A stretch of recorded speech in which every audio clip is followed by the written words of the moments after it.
Alam niyo, itong nakaraan nating mga video, may tumawag ho sa akin, "Karene, bakit ho gano'n?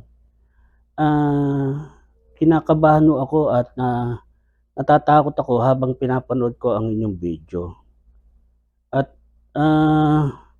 tumatayo daw ang kanyang balahibo, umiiyak na nga po, eh." Alam niyo ganito ho 'yan,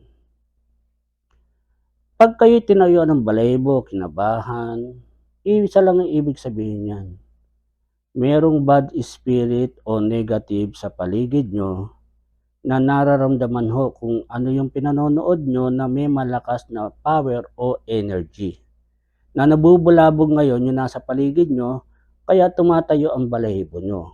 'Pag nakapasok ho sa katawan niyo 'yan, kinakabahan din, parang pumapasok ang takot, na parang kulang na lang sabihin sa inyo, "Wag niyo nang panoorin." Yun nga ho ang, mararamdaman niyo. Ngayon kung wala naman kayong nararamdaman, ituloy niyo lang yung panonood at marami ho kayong matututunan. Kung may mararamdaman din kayo, ituloy niyo lang ho at unti-unting mawawala ho yun.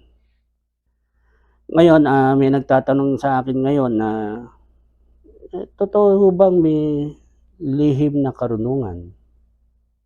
Abay, totoo po yan.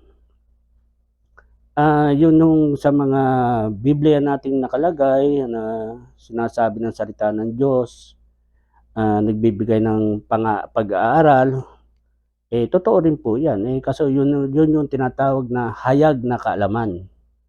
Pero ano po ba yung lihim na kaalaman?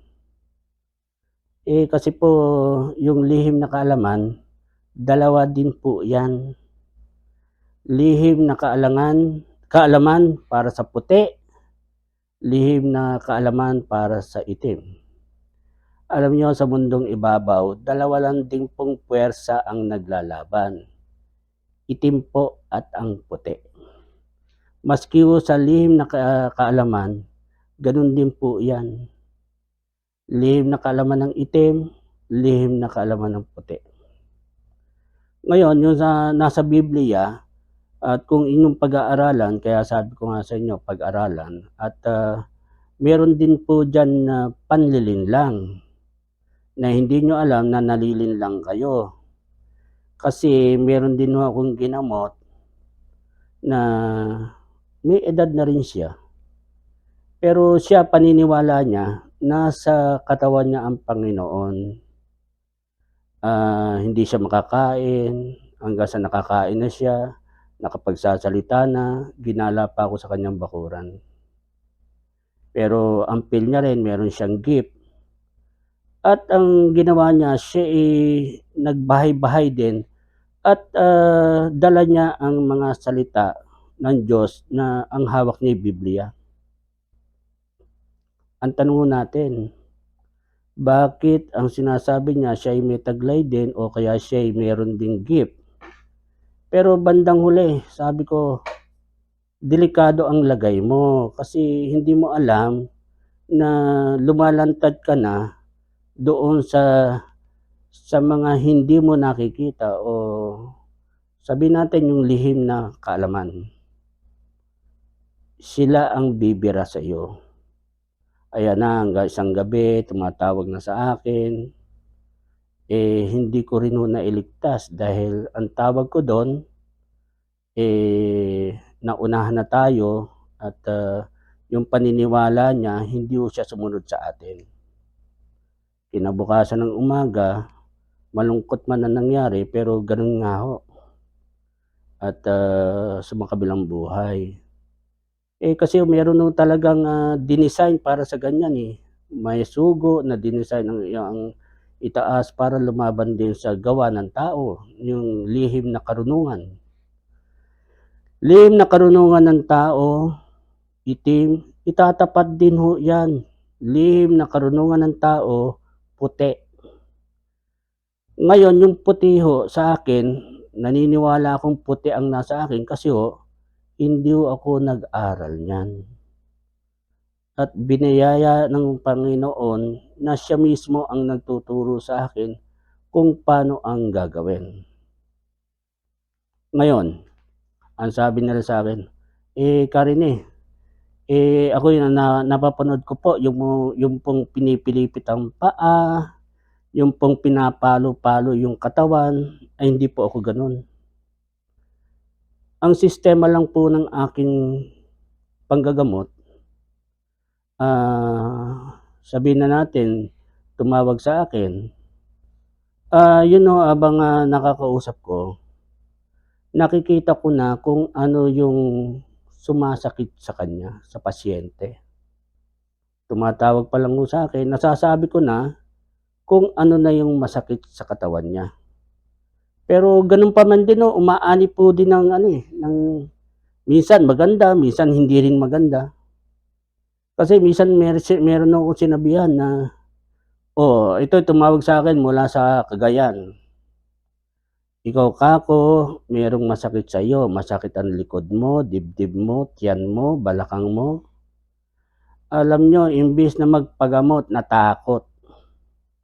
Kasi pagkasabi ko sa kanya tumayo balahibo niya, papaano nga ho mabubulabog sa katawan niya yun dahil may kausap siya na malakas. Yung gumagawa sa kanya naramdaman na may kausap siyang malakas.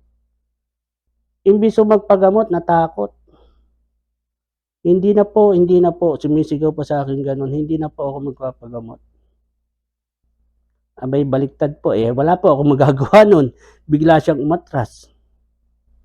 Minsan naman po meron ding lumapit sa akin, "O sige, patutunayan ko sa'yo na talagang may gumagawa sa'yo. Ganito gawin mo." Pinagawa ko yung dapat kong sabihin, kaso nga lang maya-maya tumayo balahibo at nag-iiyak na. At ang feel niya pinarurusahan siya ng itaas. Imbes na magkaayos kami, pinatayan na rin ho ako ng telepono. Ngayon ang tinuro lang po sa'kin na panggagamot, ako kasi kung manggamot, parang nagkukuwentuhan lang. Tinuruan lang ako magdasal. Ngayon yung sinasabi nating orasyon, yung pagsasalita ng Latin, hindi po ako gumagamit para manggamot na nag-oorasyon, hindi po ako gumagamit nun. Basta ako po kung ano tinuro sa akin, yun lang gagawin ko, nagdadasal. Ang sabi naman nila, "Karine, papaano yan? Sabi niyo hindi kayo nagsasalita ng Latin. Sabi niyo hindi kayo nagri-ritwal." Kasi po kami, natuto kaming magsalita ng ano, ng Latin, tinuruan kaming magbigay ng orasyon. Pero ang tanong ko lang po isa, sino nagbigay sa inyo nung ganyang orasyon at nung pagsasalita ng ano, ng ritwal ng ano, ng Latin? Tinuruan po kami ng madre. 'Di ba ang sabi ko, kapag malinis ang puso na nagbigay sa inyo, malinis din ang mapupunta sa inyo. Kung tinuruan kayo ng malinis ang puso, maputi po, puti ang darating sa inyo, natutulong sa inyo. Ang sinasabi ko lang po, yung ritual na tinatawag, na yung hindi ako nagri-ritual para lumaban sa masama. Wala akong mga ginagawang mga katulad ng itim na may sinusunog, merong mga kung ano-anong ginagawa. Meron pang mga habang nagsusunog, meron silang mga binabato do'n sa kanilang sinusunog. Habang, may mga pangalan pa yung mga kanilang mga papel na sinusunog. Wala po akong ganyan. Ako po'y purong dasal lang. 'Pag ako'y nanggagamot, aaminin ko rin ho sa inyo, 'pag ako'y nanggagamot, ako'y nagdadasal lang. Ang tanong nga ho sa'kin, 'di ba Karine yun, isang uri din ng ritual? Pero yun yung sinasabi ko, kung yun man ay sa paningin ng iba o sa pagkakaintindi ng iba na ritual, ginagalang ko rin po. Pero ako ang pinapaliwanag ko, hindi po ako gumagawa ng mga ibang ritual na tulad ng mga may ginagawang mga kakaiba. Ako po'y nagdadasal lang. Ngayon kung sa inyo ang tawag din ng ritual, pumapayag din po ako. Pero yun lang po ang ginagawa ko, yung magdasal. Ngayon 'pag ginagamot ko ang isang tao, tumawag sa akin, naibanggit ko sa kanya kung anong masakit sa kanya, opo, sumasakit nga po. Habang kausap ko siya, dumidigay na ako nun. May nakukuha ako sa ulo, may nakukuha ako sa likod, sa dibdib, sa balakang. Tatanggalin ko po yun sa pamamagitan ng dasal na ginagamit ko po, yun po yung rosaryo. Yung dinadasal ko sa rosaryo, yun din ang ginagamit ko sa panggagamot. Ama namin, babanggitin ko yan. Habang nag-aama namin ako, ako'y panay na ang digay ko. Ibig sabihin, meron na akong tinatanggal doon sa kanyang katawan. Ngayon, tatanong ko ngayon sa kanya, minto ang aking pagdigay. Pag minto, hinto din ako sa pagdadasal. Hindi ba nagbago? Nagbago po. Uulitin ko po ulit yun kasi meron pa. Sa sumunod na mga ilang dasal ko, huminto ulit ang digay ko, meron pa ba? Karine na wala po. Pero hindi po ibig sabihin nun, tapos na po. Yang mga yan, tulad ng sinasabi ko, nagtutulong-tulong po ang itim. Paano po nagtutulong-tulong? Huminto dahil nga nawala yung sakit.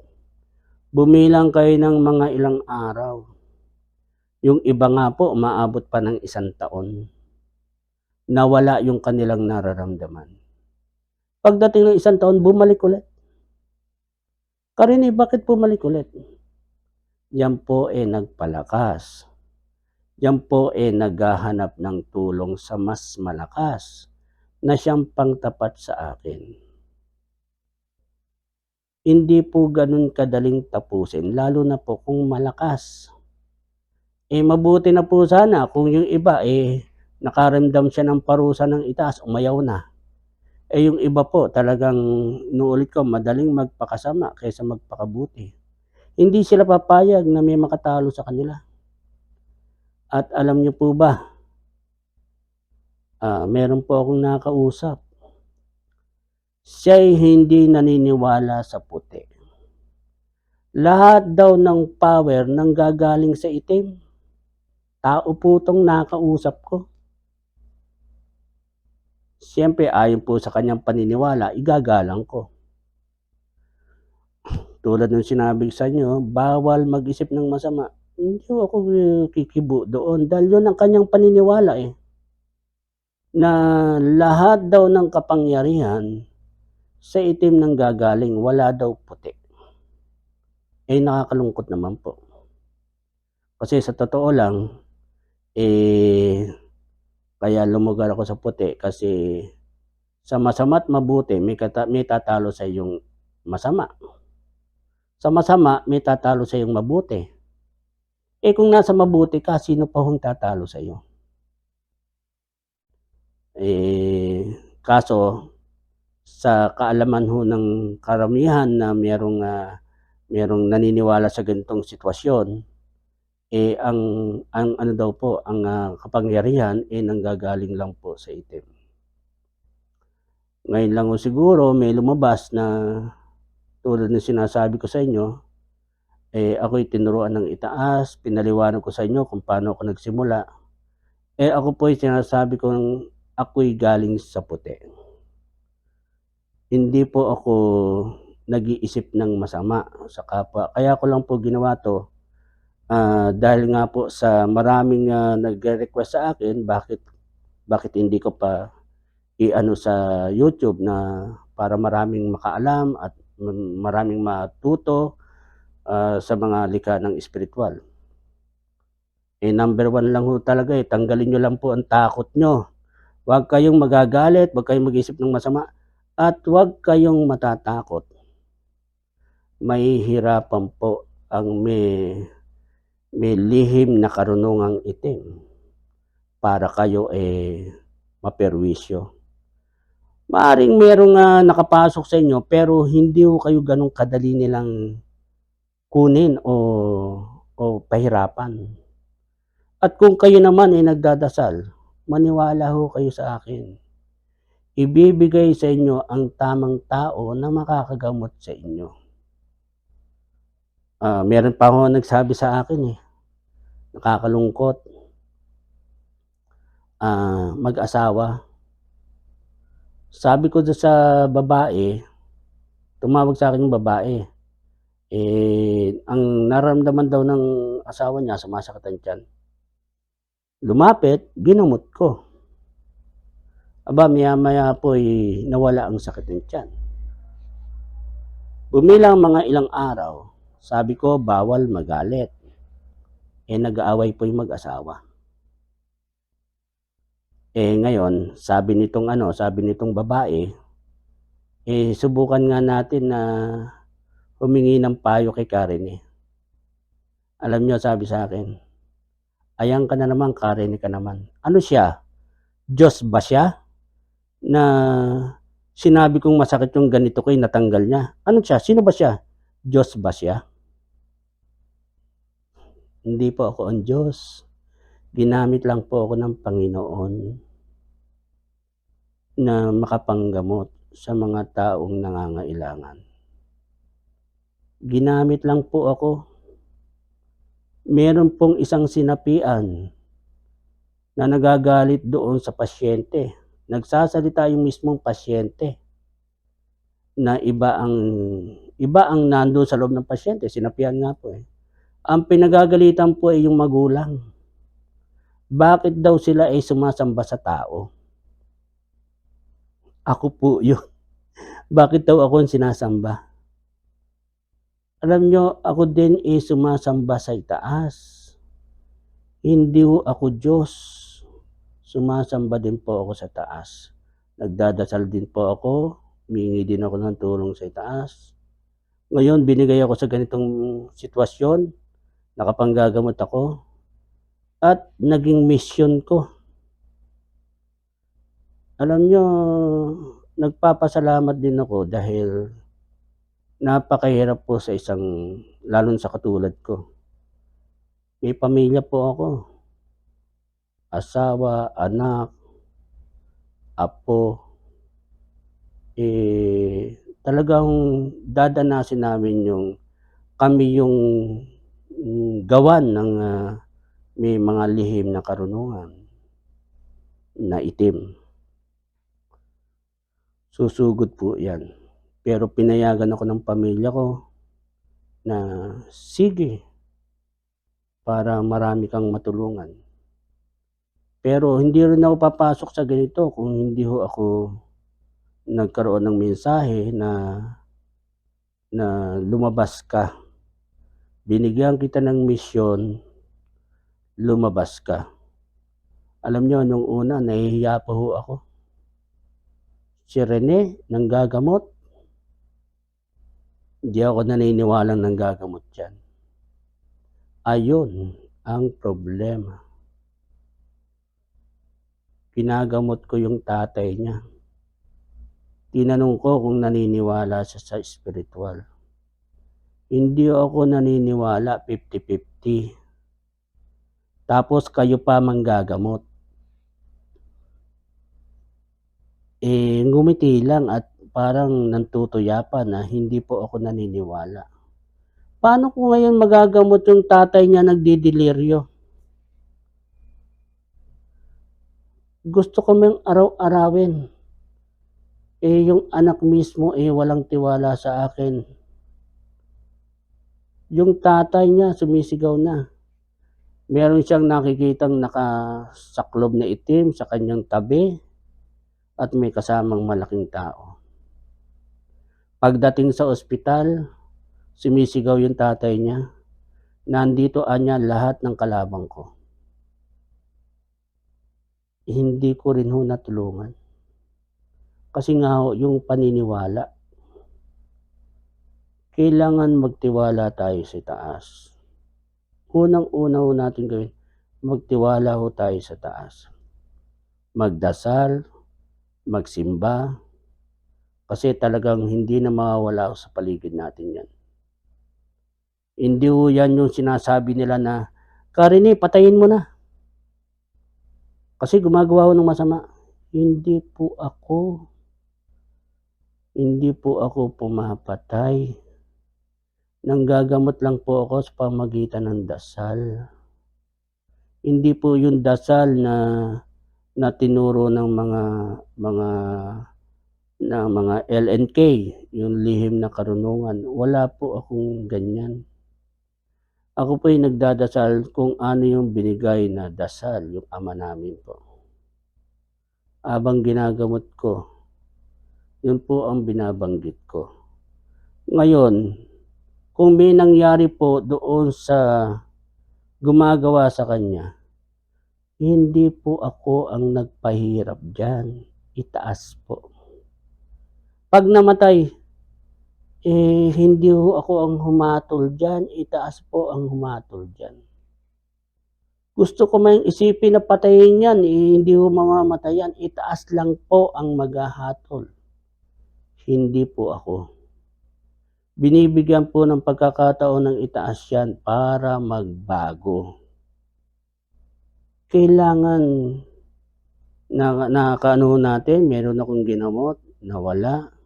Meron pagkakataon na ilang beses pa rin binabalikan, bandang dulo ho, hindi na bumabalik.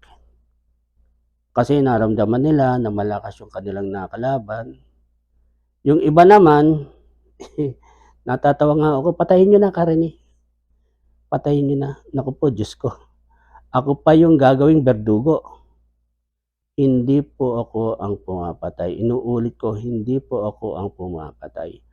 Kung ano man ang nangyari doon sa gumawa, yun hatol ng itaas. Alam nyo, napakalawak po ang paggawa ng sabihin na natin, yung lihim na karunungang itim. Napakalawak po niyan. At meron pa akong tinatawag na mas malalim na kaalaman. Bukod po sa lihim na karunungang itim, meron pa rin mas malalim. Alam nyo, maintindihan nyo yan unti-unti sa akin. Pero hindi natin matapos agad ng unti-unti. At pinaliliwanag ko sa inyo, sundan nyo yung susunod nating episode na ipaliliwanag ko naman sa inyo hanggang sa marating nyo kung paano talaga nangyayari doon sa aking mga ginagamot. Sa susunod nating episode, pakikita naman natin yung mga katibayan na mga napagaling natin o kaya yung pakikipaglaban ko sa mga na-exorcist. Alam nyo, sa mga ganyan, paliliwanag ko rin ho, kayo ang nakakaramdam nito. Kapag mabigat ang pakiramdam nyo sa loob ng inyong bahay, parang masikip, parang madilim, hindi aliwalas ang loob ng inyong bahay, ang ibig mo sabihin, maraming negative na nandyan sa loob ng inyong bahay. Na yung negative na sinasabi ko, yan po yung mga may LNK o lihim na karunungan na yan nakamonitor sa inyo. Kaya ang feel sa loob ng bahay parang madilim, parang mabigat, ganyan, hindi aliwala. Siyempre, ganun ang mangyayari niyan, no? Ngayon, iyan ho, may tinatawag tayong portal. Ang tawag ng iba, portal. Lagusan. Yung tinatawag po natin, kagaya nung sa tawag dito, sa Encantadia. Pag napanood nyo, meron silang lagusang tinatawag. Sa spiritual po, totoo yan. Walang malapit, walang malayo po sa spiritual. Lahat po dyan. At yung pong sinasabi natin na, Karine, ang sabi nyo, yung mga ganito, tulad ng aksidente, likha po ba ng gawa ng tao yan? Ipakikita ko po sa inyo ang ebidensya na ang isang tao'y sinapian. Sinasabi niya rin po, ako may gawa ng pagka-aksidente niyan, ako naglagay ng tigyawat niyan, ako naglagay ng mga sakit sa paa niyan, tatanggalin ko na. Patutunayan ko po sa inyo yan sa susunod na episode. Tumutok lang po kayo at wag niyo kalimutang i-share, like, share, and subscribe. Marami po kayong matututunan kung paano natin malalabanan.